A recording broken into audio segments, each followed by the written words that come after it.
نحمده ونستعينه ونؤمن به ونتوكل عليه ونعوذ بالله من شرور أنفسنا ومن سيئات أعمالنا من يهده الله فلا مضل له ومن يضلل فلا هادي له أشهد أن لا إله إلا الله وحده لا شريك له وأشهد أن محمدا عبده ورسوله أرسله بالهدى ودين الحق ليظهره على الدين كله ولو كره المشركون.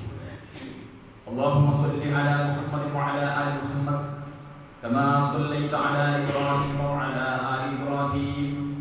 اللهم بارك على محمد وعلى آل محمد كما باركت على إبراهيم وعلى آل إبراهيم إنك حميد مجيد. أما بعد فإن خير الكلام كلام الله فإن خير الحديث هدي محمد صلى الله عليه وسلم وشر الأمور محدثاتها وكل محدثة بدعة وكل بدعة ضلالة. أيها الناس أوصيكم عباد الله وإياي أولا بتقوى الله. أعوذ بالله من الشيطان الرجيم.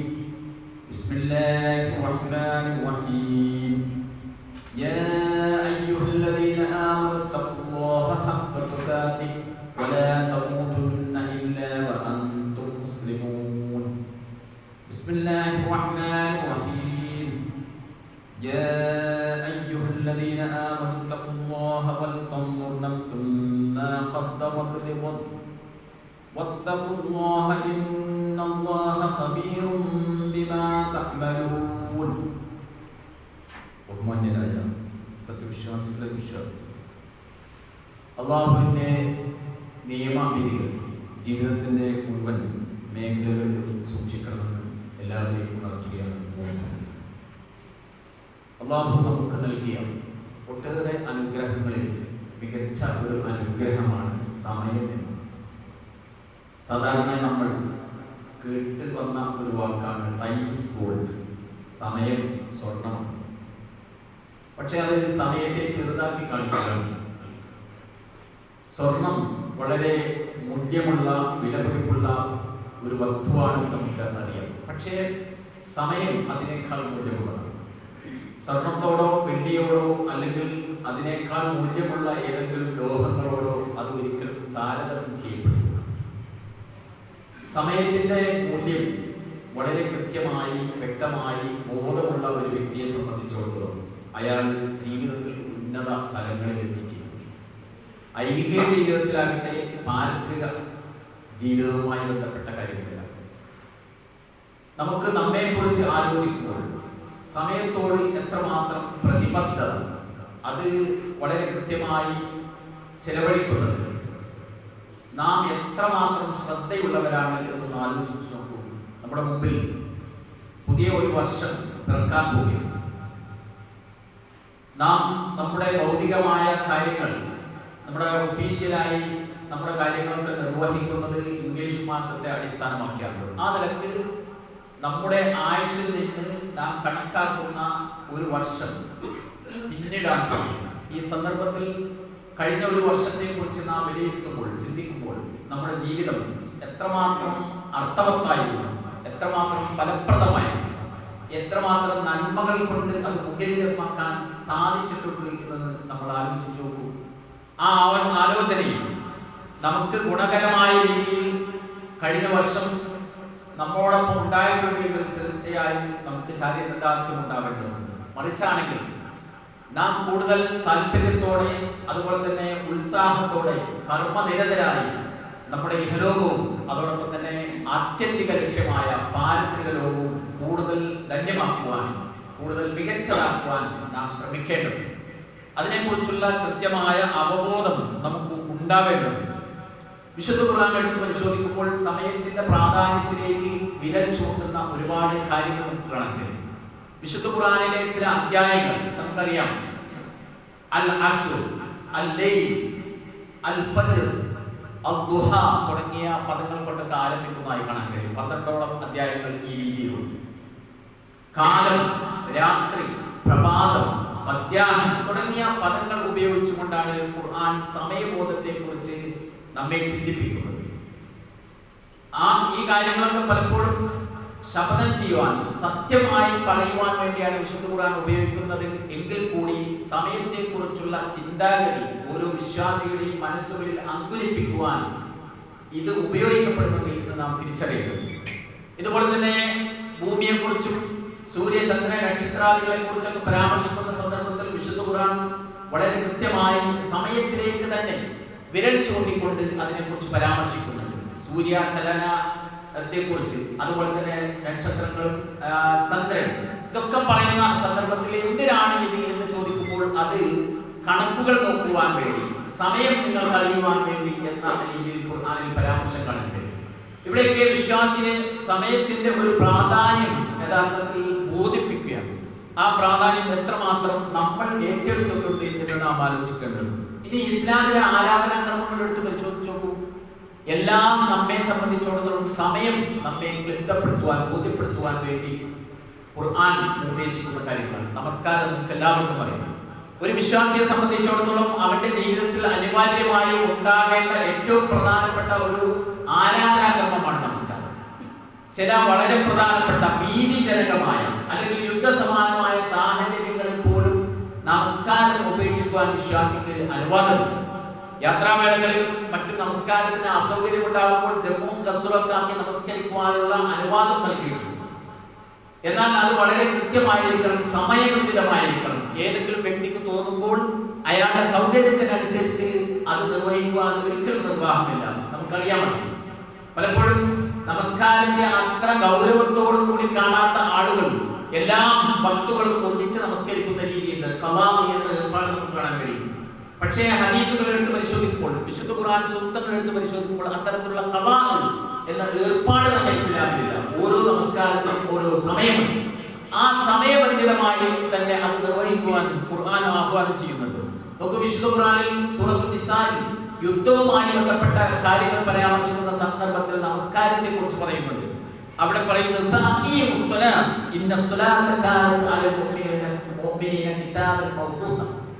നിങ്ങൾ നമസ്കാരം നൽകുക. യുദ്ധവുമായി ബന്ധപ്പെട്ട കാര്യമാണ് തൊട്ടൊന്ന് പരാമർശിക്കുന്നത്.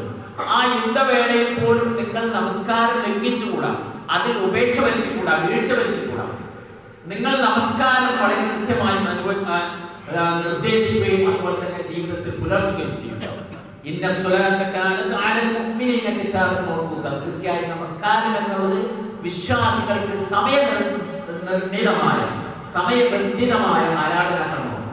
നമ്മുടെ തന്നെ ജീവിതത്തിൽ നമുക്ക് സമയബോധം ഉണ്ടാക്കുന്നതിൽ ഏറ്റവും പ്രധാനമായ ഒരു കാര്യമായിരിക്കണം നമസ്കാരം എന്നത്.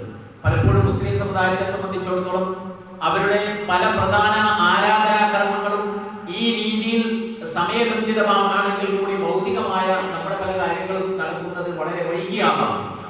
ഒരു യോഗം നാം നിശ്ചയിച്ചിട്ടുണ്ടെങ്കിൽ അരമണിക്കൂറെങ്കിലും വൈകിയേ നമ്മൾ തുടങ്ങും. അങ്ങനെ ഒരു ശീലം നമുക്കുണ്ട്. യഥാർത്ഥത്തിൽ ആ ശീലം നമുക്ക് ഒരിക്കലും ഉണ്ടായിക്കൂടാ. സമയബന്ധിതമല്ലാത്ത പല കാര്യങ്ങളും നടക്കുമ്പോൾ അതുകൊണ്ടുണ്ടാകുന്ന ഭീമമായ നഷ്ടത്തെക്കുറിച്ച് നമ്മൾ പലപ്പോഴും ആലോചിക്കാറില്ല, ചിന്തിക്കാറില്ല. അത് ഒരാൾക്ക് മാത്രമല്ല, ഒരാൾ മൂലം വലിയ ഒരു വിഭാഗത്തിൽ അല്ലെങ്കിൽ ഏതാനും ആളുകൾക്ക് തന്നെ സമയം നഷ്ടമാകുമ്പോൾ അതുണ്ടാക്കുന്ന വിപത്തിനെ കുറിച്ച് നാം ചിന്തിക്കാറില്ല. നമ്മുടെ കുട്ടികൾ മുതൽ മുതിർന്ന ആളുകൾ വരെ വളരെ കൃത്യമായി അവബോധം ഉണ്ടാകേണ്ട ഒരു കാര്യമാണ് സമയം എന്നുള്ളത്. ഇനി നമ്മൾ ആലോചിച്ചു, നമസ്കാരം മാത്രമല്ല മറ്റു ആരാധനാക്രമങ്ങൾ. സക്കാത്തിനെ കുറിച്ച് പറയുന്ന സന്ദർഭത്തിൽ ഖുർആൻ പറഞ്ഞത് സമയം ബന്ധിപ്പിച്ചുകൊണ്ടാണ്. നിങ്ങൾ നിങ്ങൾ ഫലങ്ങൾ അത് പറിച്ചെടുക്കുന്ന സന്ദർഭത്തിൽ, അത് കൊയ്തെടുക്കുന്ന സന്ദർഭത്തിൽ അതിന്റെ ഹക്ക്, അവകാശങ്ങൾ കൊടുക്കുക. എപ്പോഴാണ് കൊടുക്കേണ്ടത് എന്ന് വളരെ കൃത്യമായി നിർദ്ദേശിക്കുന്നത്. ഏതെങ്കിലും സന്ദർഭത്തിലല്ല, അത് പറിച്ചെടുക്കുന്ന അതിന്റെ നിർണിതമായ സമയത്താണ് ഇത് ചെയ്യുന്നത്. ഇനി നോമ്പിനെ കുറിച്ച് പരാമർശിക്കുന്ന സന്ദർഭത്തിൽ ഈ കാര്യം നമുക്ക് കാണാൻ കഴിയും. അവിടെ സമയത്തെ ബന്ധിപ്പിച്ചുകൊണ്ടാണ് ഖുർആൻ ആ ആരാധന കർമ്മത്തെ കുറിച്ച് പറയുന്നത്. നമുക്കറിയാം, റമളാൻ എന്ന മാസത്തിലാണ് നാം അത് അനുഷ്ഠിക്കുന്നത്. അതോടൊപ്പം തന്നെ ഖുർആൻ പറയുന്നു,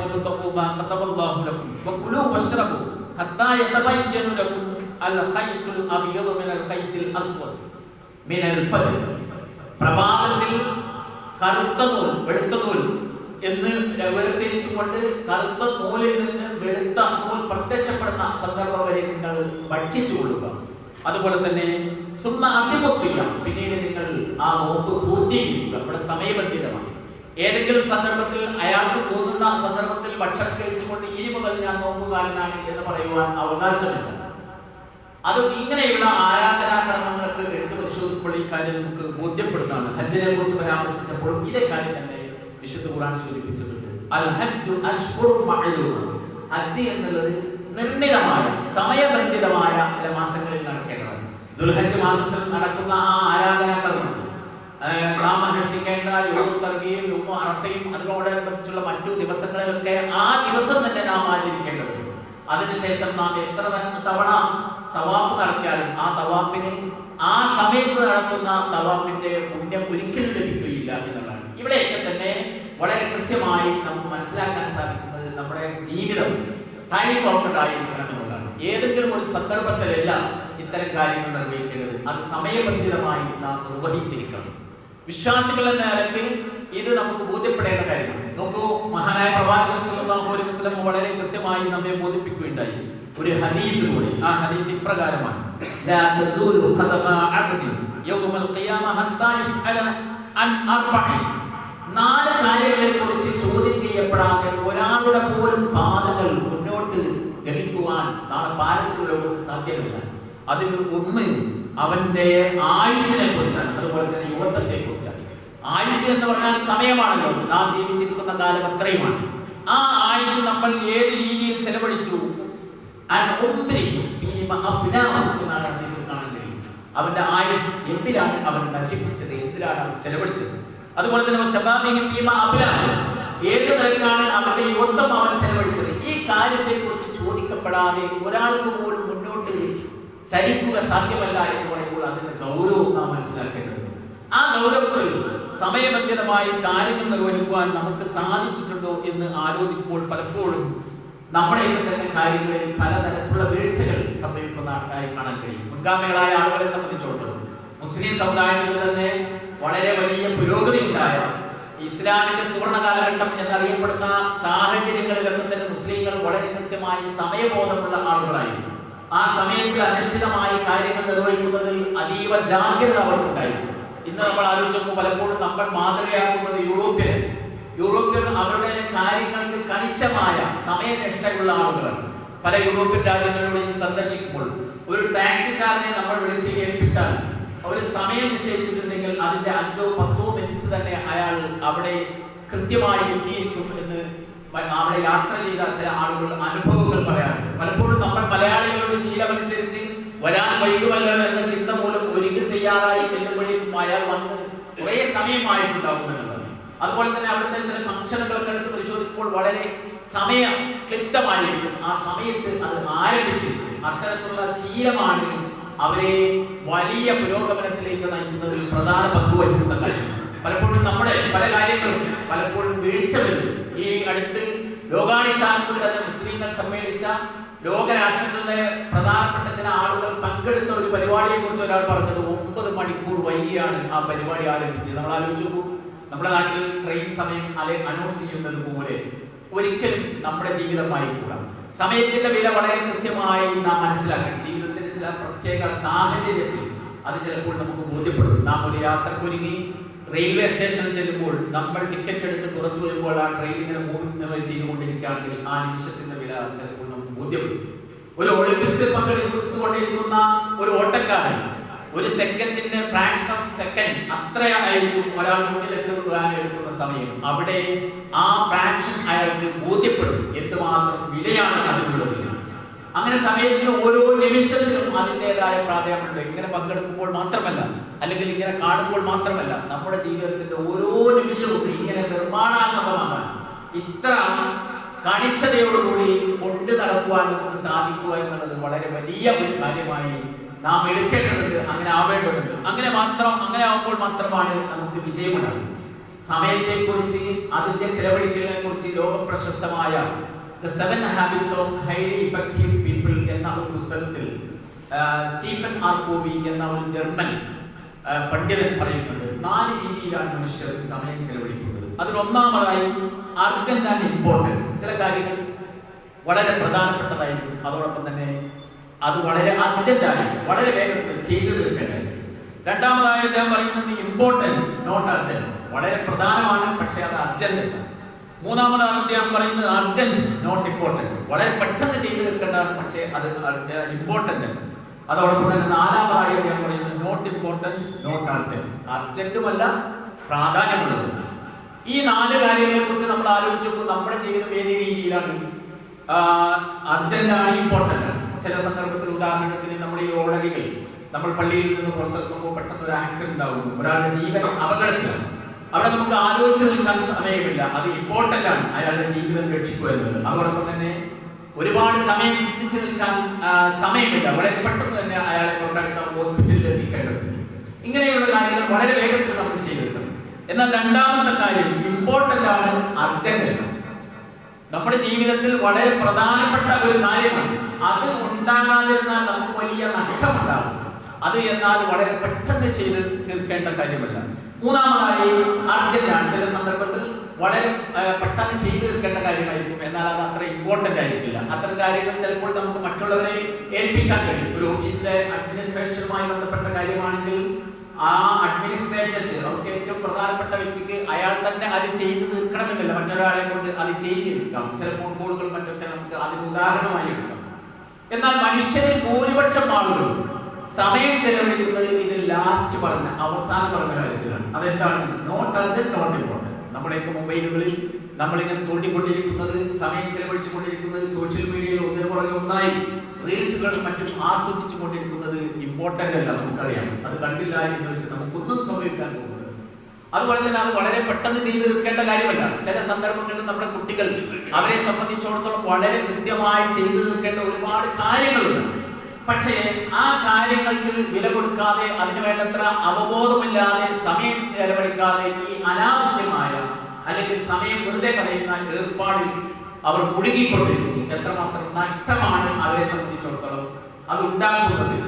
എന്നാൽ ഒരു ബുദ്ധിമാൻ, ഒരു സാധാരണ കാര്യങ്ങളെ കുറിച്ച് കൃത്യമായി ആലോചിക്കാൻ ശേഷിയുള്ള ഒരു വ്യക്തി ഇത് ഈ 4ൽ നിന്ന് തിരഞ്ഞെടുക്കുന്നത് ഇമ്പോർട്ടന്റ് നോട്ട് അർജന്റ് അതാണ് എന്നാണ് അദ്ദേഹം പറയുന്നത്. എന്ന് പറഞ്ഞാൽ ഒരു 10ാം ക്ലാസ്സുകാരൻ, അയാൾ 5 വർഷത്തിന് ശേഷം ഒരു സിവിൽ സർവീസ് എക്സാമിന് അറ്റൻഡ് ചെയ്യുന്നതായി അയാൾ സ്വപ്നം കാണും. ആ വ്യക്തിയെ സംബന്ധിച്ചിടത്തോളം 5 വർഷത്തിന് ശേഷമാണ് ആ എക്സാം നടക്കുന്നത്. അത് അർജന്റ് അല്ല, പെട്ടെന്ന് നടക്കുന്നതല്ല, പക്ഷേ അത് വളരെ ഇമ്പോർട്ടന്റ് ആണ്. ഇത് ഇമ്പോർട്ടന്റ് ആകുമ്പോൾ സ്വാഭാവികമായും അത് വളരെ ഗൗരവത്തോടുകൂടി നിൽക്കുന്ന ഒരു കുട്ടിയെ സംബന്ധിച്ചിടത്തോളം അതിന് ആവശ്യമായ മുന്നൊരുക്കങ്ങൾ അപ്പോൾ അവർ നടത്തിക്കൊണ്ടിരിക്കുമെന്നുള്ളതാണ്. ഇതായിരിക്കണം ബുദ്ധിമാന്റെ തെരഞ്ഞെടുപ്പ് എന്നുള്ളത്. നമ്മെ കുറിച്ച് ആലോചിച്ചു, നമ്മൾ തെരഞ്ഞെടുക്കുന്ന കാര്യങ്ങൾ ഈ രീതിയിലാണോ? വളരെ പെട്ടെന്ന്, പലപ്പോഴും പരീക്ഷയ്ക്കൊക്കെ അറ്റൻഡ് ചെയ്യുന്ന കുട്ടികളെ സംബന്ധിച്ചിടത്തോളം, മുതിർന്നവർ പരീക്ഷയ്ക്ക് അറ്റൻഡ് ചെയ്യുകയാണെങ്കിലും അവർ ആ സമയം വരുന്ന സന്ദർഭത്തിൽ 1 ആഴ്ച മുമ്പ് അല്ലെങ്കിൽ 2 ആഴ്ച മുമ്പ് അല്ലെങ്കിൽ 2 ദിവസം മുമ്പായിരിക്കും അതിനുള്ള പ്രിപ്പറേഷൻ നടത്തുന്നത്. അതുകൊണ്ട് തന്നെ വലിയ ലോഡ്, കുത്തലിറ്റിയും ട്രയൽ നമുക്ക് നമ്മുടെ തലച്ചോറിന് അത് ശേഷിയില്ലാത്ത വിധം ഒന്നിച്ച് കുത്തിത്തിരികെ കയറ്റുന്നത് കൊണ്ട് പലതരത്തിലുള്ള അപകടങ്ങൾ വരുന്നു. പരീക്ഷ ഹാളിൽ ചെല്ലുന്ന സന്ദർഭത്തിൽ മറവിയോ അല്ലെങ്കിൽ കൃത്യമായി ആൻസർ ചെയ്യാൻ പറ്റാത്ത അവസ്ഥയോ ഉണ്ടാകും. എന്നാൽ വളരെ കൃത്യമായി അത്രമാത്രം അർജന്റ് അല്ലാത്ത സമയത്ത് ഇത് വളരെ പ്രാധാന്യത്തോടു കൂടി കണ്ട ഒരു കുട്ടിയെ സംബന്ധിച്ചിടത്തോളം മുൻകൂട്ടി പ്ലാൻ ചെയ്യാനും സമയം ചെലവഴിക്കുവാൻ അവന് സാധിക്കുകയും ഈ പരീക്ഷ എളുപ്പമാകുകയും അതുമൂലം അവൻ ഉദ്ദേശിക്കുന്ന അച്ചീവ്മെന്റ് എന്താണോ അത് അവന് ലഭിക്കുകയും ചെയ്യും. ഇങ്ങനെ ആയിരിക്കണം ബുദ്ധിമാന്മാർ എന്ന് ഈ പണ്ഡിതൻ പറയുകയാണ്. അതുകൊണ്ട് സഹോദരങ്ങളെ, നമ്മുടെ സമയം ചെലവഴിക്കൽ ഏത് രീതിയിലാണ് എന്ന് നാം വിലയിരുത്തുമ്പോൾ നമ്മെ സംബന്ധിച്ചിടത്തോളം ഇത്തരത്തിലുള്ള ഒരു വിലയിരുത്തലാണോ ഉള്ളത് എന്ന് നാം ആലോചിക്കേണ്ടത്. നമ്മളൊക്കെ രക്ഷിതാക്കളാണ്, അതോടൊപ്പം തന്നെ കുട്ടികളും. ഇവരെ സംബന്ധിച്ചിടത്തോളം നമ്മുടെ കുട്ടികൾക്ക് ഒരു മികച്ച സ്വപ്നം ഉണ്ടാവണം എന്ന് നാം ആഗ്രഹിക്കുന്നു. രക്ഷിതാക്കൾ, കുട്ടികൾക്കൊക്കെ വളരെ മികച്ച സ്വപ്നങ്ങൾ ഉണ്ടാവാം.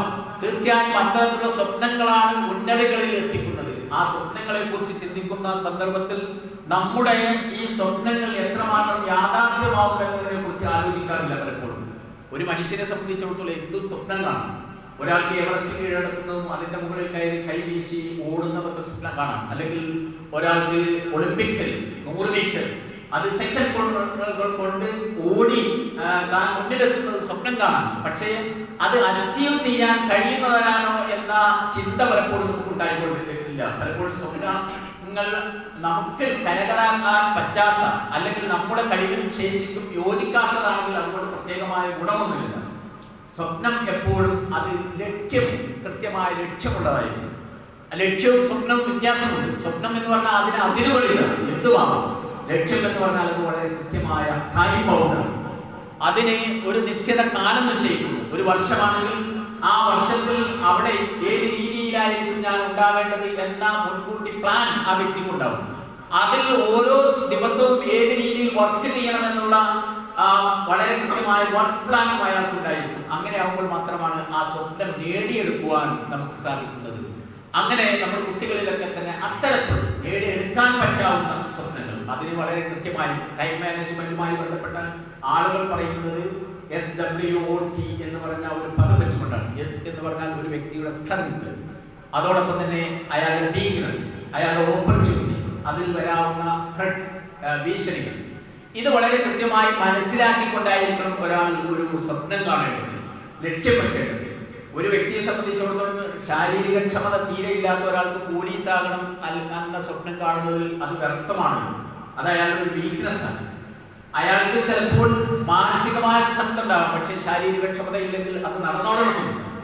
അതുകൊണ്ട് തന്നെ അയാളുടെ വളരെ കൃത്യമായ ശക്തിയും അയാളുടെ പോരായ്മയും അയാൾക്ക് ലഭിക്കാവുന്ന അവസരങ്ങൾ എന്ന് പറയുമ്പോൾ സാമ്പത്തികമായി പിന്നോക്കം നിൽക്കുന്ന ഒരു കുട്ടിയെ സംബന്ധിച്ചിടത്തോളം വലിയ ഉന്നതമായ കോടികൾ ആവശ്യമായി പണം വേണ്ടി വരുന്ന ഒരു കോഴ്സിന് ചെയ്യുക അയാളെ സംബന്ധിച്ചിടത്തോളം പ്രയാസകരമായിരിക്കും. അത്തരം സ്വപ്നങ്ങൾ യാഥാർത്ഥ്യമായി കൊണ്ടുവരുന്നു. അയാൾക്ക് കഴിയുന്ന, അയാൾക്ക് എത്തിപ്പെടാൻ പറ്റുമെന്ന് അയാൾക്ക് ഉറച്ച ബോധ്യമുള്ള രീതിയിലായിരിക്കണം അയാൾ പ്ലാൻ ചെയ്യേണ്ടത്. അങ്ങനെ പ്ലാൻ ചെയ്യുമ്പോൾ തീർച്ചയായും അയാൾക്ക് ആ ലക്ഷ്യത്തിൽ എത്തിച്ചേരാൻ കഴിയും. ആ ലക്ഷ്യത്തിൽ എത്തിച്ചേർന്നതിന് ശേഷം അയാൾക്ക് മുന്നോട്ട് വളരെ മികച്ച രീതിയിൽ പോകുവാൻ സാധിക്കും. അതോടൊപ്പം തന്നെ നമ്മുടെയൊക്കെ തന്നെ ജീവിതത്തിൽ വളരെ കൃത്യമായി ഉണ്ടാകേണ്ട കാര്യമാണ് ഒരു വിലയിരുത്തൽ. വിശ്വാസികൾ എന്നതിന് കഴിഞ്ഞ ഒരു വർഷത്തെ കുറിച്ച് നാം വിലയിരുത്തുമ്പോൾ തുടക്കത്തിൽ ഞാൻ സൂചിപ്പിച്ചതുപോലെ എന്ത് നേട്ടമാണ് നമുക്കുണ്ടായത് എന്ന് നാം ആലോചിക്കേണ്ടത്. നമ്മുടെയൊക്കെ തന്നെ ജീവിതത്തിന്റെ ഓരോ സന്ദർഭങ്ങളിലും നടക്കുന്ന ഒരു കാര്യമാണ് ഈ വിലയിരുത്തൽ. നമ്മുടെ ഒരു വീട്ടിൽ ഒരു വീട്ടമ്മ അല്ലെങ്കിൽ ആരുമാകട്ടെ, അയാൾ ഭക്ഷണം ചെയ്യുന്ന സന്ദർഭത്തിൽ, പാകം ചെയ്യുന്ന സന്ദർഭത്തിൽ അതിൽ ചേർക്കേണ്ട ഇൻഗ്രീഡിയൻസ് വളരെ കൃത്യമായി ചേർക്കുന്നുണ്ടോ, ആ ചേർത്തതിന് ശേഷം അതിന്റെ രുചിയിൽ വരുന്ന വ്യത്യാസങ്ങൾ അപ്പോൾ തന്നെ വിലയിരുത്തിക്കൊണ്ടിരിക്കും. അങ്ങനെ വിലയിരുത്തിയാലേ അത് ഏറ്റവും മികച്ചതാവുകയുള്ളൂ. കുറെ സാധനങ്ങൾ അതിലേക്കിട്ട് പ്രത്യേകിച്ചൊന്നും നോക്കാതെ ആയാൽ അത് എന്തോ ആയി വരും. ഇതുപോലെ തന്നെ നമ്മുടെ ജീവിതത്തിന് ഒരു കൃത്യമായ വിലയിരുത്തൽ ഇല്ലാതാകുമ്പോൾ, ഒരു കൃത്യമായ നിരീക്ഷണം ഇല്ലാതാകുമ്പോൾ സ്വാഭാവികമായും ആ മനുഷ്യൻ എന്തോ ആയിത്തീരും. നമ്മുടെ മക്കളുടെ കാര്യത്തിലൊക്കെ അവർ സ്വന്തമായി ഇങ്ങനെ വിലയിരുത്തേണ്ടതുണ്ട്. അതോടൊപ്പം തന്നെ അവർ വിലയിരുത്തുന്നതോടൊപ്പം തന്നെ മാതാപിതാക്കൾക്ക് വിലയിരുത്താൻ സാധിക്കേണ്ടതുണ്ട്. ഒരാൾ ഭക്ഷണം ഉണ്ടാക്കിയാൽ അയാൾ ഈ പറഞ്ഞ രീതിയിൽ ഇങ്ങനെ വിലയിരുത്തിക്കൊണ്ടിരിക്കുന്നു, അത് കഴിക്കുന്ന ഒരു വ്യക്തി അതിനെ വിലയിരുത്തുന്നു. ഇതേ രീതിയിൽ തന്നെ നമുക്ക് അവരെ വിലയിരുത്താൻ സാധിക്കേണ്ടതുണ്ട്. അവർ സ്വമേധയാ വിലയിരുത്തുമ്പോഴാണ് ആ പുരോഗതി കൈവരിക്കാൻ സാധിക്കുന്നത്. പഠനത്തിൽ ഒരു വ്യക്തിയെ സംബന്ധിച്ചിടത്തോളം ഏറ്റവും പ്രധാനപ്പെട്ടാണ് ഈ വിലയിരുത്തൽ. നമ്മൾ ആലോചിച്ചത് നമ്മുടെ ജീവിതത്തെ മൊത്തത്തിൽ വിലയിരുത്തുന്ന സന്ദർഭത്തിൽ സമൂഹത്തിന് ഉപകാരപ്രദമാകും. നാളെ പാരത്രിക ലോകത്ത് നമുക്ക് മെച്ചമുണ്ടാകുന്ന, അവിടെ സ്വർഗപ്രവേശനത്തിന് അർഹമാക്കുന്ന രീതിയിൽ എന്തൊക്കെ പ്രവർത്തനമാണ് കഴിഞ്ഞ ഈ കാലഘട്ടത്തിൽ, കഴിഞ്ഞ ഒരു വർഷത്തിൽ നാം നടത്തിയത് എന്ന് ചിന്തിച്ചു നോക്കുമ്പോൾ അത് നഷ്ടമായി നമുക്ക് തോന്നുന്നുവെങ്കിൽ, കേവലം ചില ആരാധനകർമ്മങ്ങളൊക്കെ നമ്മൾ നിർവഹിച്ചിട്ടുണ്ട്. അത് നേരത്തെ പറഞ്ഞ രീതിയിൽ സമയബന്ധിതമാകാം, ജമാഅത്തായിട്ടാകാം, അല്ലെങ്കിൽ അതല്ലാതാകാം. ചിലപ്പോൾ അത്തരത്തിലുള്ള ആരാധനകർമ്മങ്ങൾ നമുക്ക് കണിശത ഉണ്ടായിട്ടുണ്ടാവുകയില്ല. ഇങ്ങനെയൊക്കെയാണെങ്കിൽ തീർച്ചയായും അത് നഷ്ടമായിരിക്കും എന്ന് നാം തിരിച്ചറിയേണ്ടതുണ്ട്. വളരെ കൃത്യമായി ഇസ്ലാം അനുശാസിക്കുന്ന ആരാധനാകർമ്മങ്ങൾ അതിന്റെ നിഷ്ഠയോടുകൂടി, അതിന്റെ നിബന്ധനകളോടുകൂടി, അതോടൊപ്പം തന്നെ സമൂഹവുമായി ബന്ധപ്പെട്ട കാര്യങ്ങൾ നാം നിർവഹിക്കേണ്ട നമ്മുടെ ഉത്തരവാദിത്തങ്ങൾ വളരെ കൃത്യമായി നമുക്ക് നിർവഹിക്കാൻ സാധിച്ചിട്ടുണ്ടെങ്കിൽ തീർച്ചയായും ആ പ്രവർത്തനങ്ങൾ ധന്യമാണ്. നാളെ പാരത്രിക ലോകത്ത് നമുക്ക് ഉപകാരപ്രദമായിരിക്കും നമ്മുടെ നിയത്തിനും ഉദ്ദേശത്തിനും അനുസരിച്ച്. അതല്ല, അതിൽ വേണ്ടത്ര നല്ല മുന്നൊരുക്കം നടത്തി, വേണ്ടത്ര തയ്യാറെടുപ്പ് നടത്തിയതെല്ലാം നാം നടത്തുന്നതെങ്കിൽ, അതിൽ ആത്മാർത്ഥത കുറവാണെങ്കിൽ തീർച്ചയായും അത് നഷ്ടമായിരിക്കും എന്ന ചിന്ത നമുക്കുണ്ടാവേണ്ടതുണ്ട്. അതുകൊണ്ട് സഹോദരങ്ങളെ, ഈ സന്ദർഭത്തിൽ നമ്മുടെയൊക്കെ തന്നെ ജീവിതത്തിൽ അത് നമ്മുടെയൊക്കെ തന്നെ ആത്യന്തിക ലക്ഷ്യമായ പാരത്രിക ലോകത്ത് മോക്ഷത്തിന് വേണ്ടി കൈവരിക്കുന്ന, അവിടെ മോക്ഷം ലഭിക്കത്തക്ക രീതിയിലുള്ള പ്രവർത്തനങ്ങളാണോ എന്ന് ചിന്തിക്കുകയും അതിൽ പോരായ്മകൾ ഉണ്ടെങ്കിൽ മെച്ചപ്പെടുത്തുവാൻ നാം ശ്രമിക്കുകയും ചെയ്യുക. അല്ലാഹു നമ്മെ അനുഗ്രഹിക്കുമാറാകട്ടെ.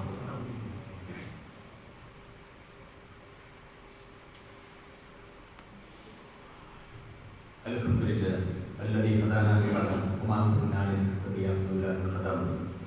വസ്സലാത്തു വസ്സലാമു അലാ റസൂലില്ലാഹി വഅലാ ആലിഹി വസഹ്ബിഹി അജ്മഈൻ. അമ്മാ ബഅദ്. ഒരിക്കൽ കൂടി അല്ലാഹുവിന്റെ നിയമത്തിൽ ജീവിതത്തിൽ സൂക്ഷിക്കണമെന്ന് എല്ലാവരെയും ഉണർത്തുകയാണ്. ഒരു വിശ്വാസിയെ സംബന്ധിച്ചിടത്തോളം അയാളുടെ ജീവിതത്തിൽ ഓരോ സന്ദർഭത്തിലും കൃത്യമായ വിലയിരുത്തൽ നടത്തണമെന്ന് വിശുദ്ധ ഖുർആൻ തന്നെ നമ്മെ ഓർമ്മപ്പെടുത്തുന്നുണ്ട്. വിശുദ്ധ ഖുർആനിലെ ഒരു സൂക്തത്തിലൂടെ അല്ലാഹു നമ്മോട് ഇപ്രകാരം ആവശ്യപ്പെടുന്നു. സൂറത്ത് ഹശ്റിലെ ഒരു ആയത്താണ്, യാ അയ്യുഹല്ലദീന ആമനൂ തഖുല്ലാഹ്, സത്യവിശ്വാസികളെ നിങ്ങൾ അല്ലാഹുവിനെ സൂക്ഷിക്കുക.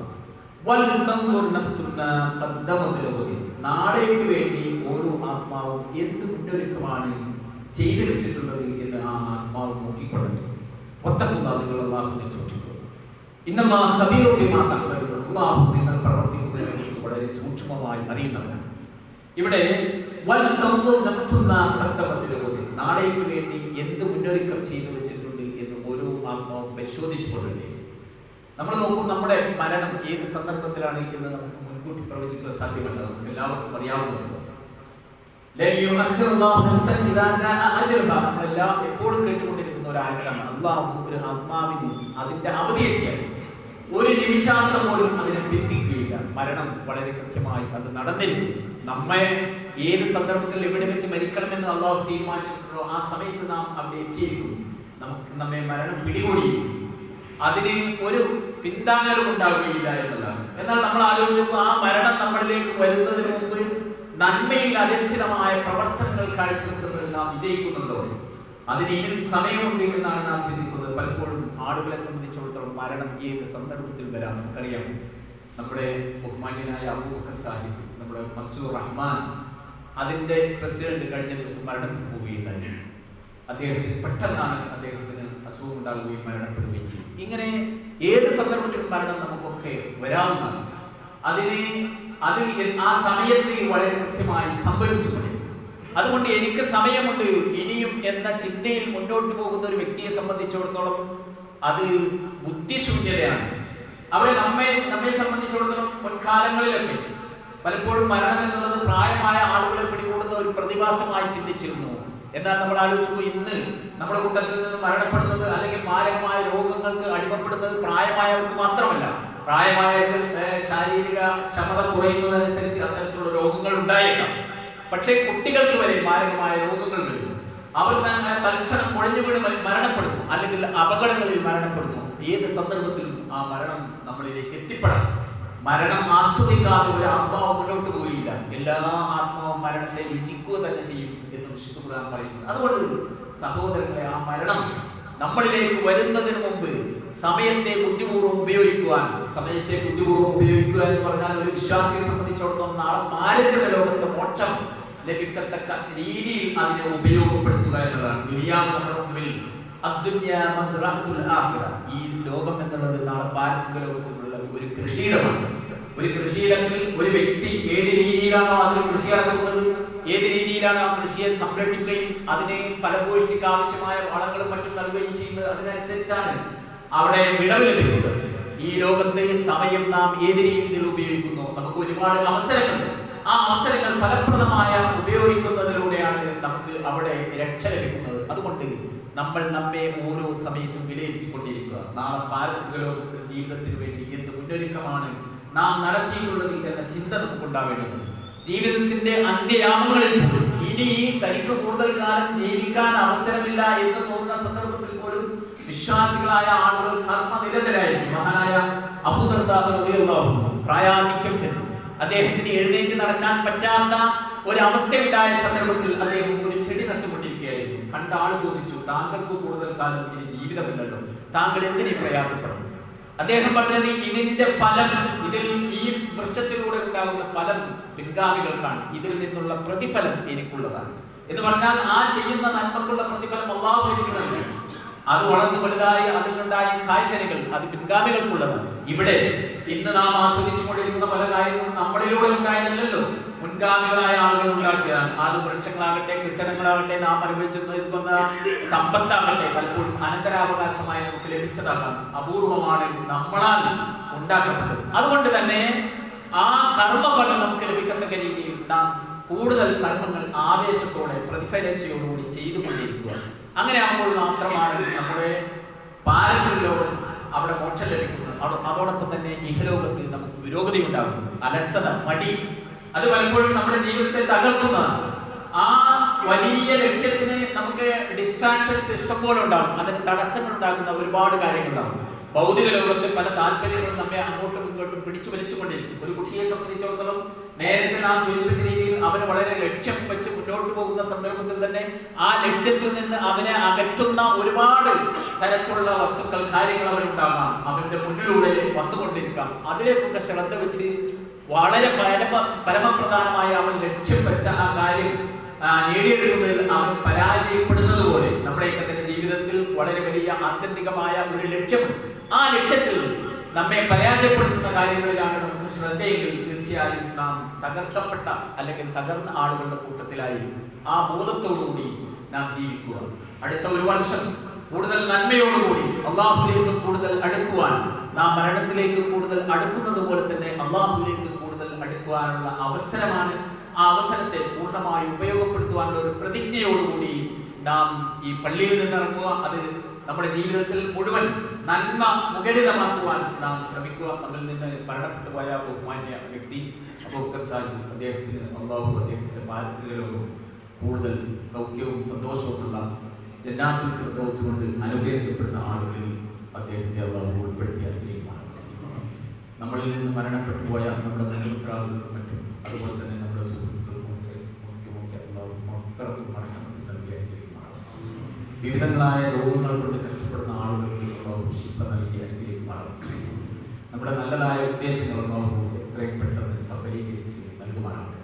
അടുത്ത ഒരു വർഷം നമ്മുടെ ജീവിതത്തിൽ മുന്നോട്ടുള്ള ദിനരാത്രങ്ങൾ കൂടുതൽ കർമ്മങ്ങൾ ചെയ്യുവാൻ, കൂടുതൽ ആവേശകരമായി നന്മകൾ ചെയ്യുവാൻ അല്ലാഹു നമ്മെ ഏവരെയും അനുഗ്രഹിക്കുമാറാകട്ടെ. اللهم اغفر للمؤمنين والمؤمنات والمسلمين والمسلمات الأحياء منهم والأموات إنك مجيب الدعوات يا قاضي الحاجات. اللهم أعز الإسلام والمسلمين، اللهم أعز الإسلام والمسلمين، اللهم أعز الإسلام والمسلمين. ربنا اغفر لنا ولإخواننا الذين سبقونا بالإيمان ولا تجعل في قلوبنا غلا للذين آمنوا ربنا إنك رؤوف رحيم. ربنا هب لنا من أزواجنا وذرياتنا قرة أعين واجعلنا للمتقين إماما. ربنا اصرف عنا عذاب جهنم إن عذابها كان غراما. ربنا آتنا في الدنيا حسنة وفي الآخرة حسنة وقنا عذاب النار. وآخر دعوانا أن الحمد لله رب العالمين.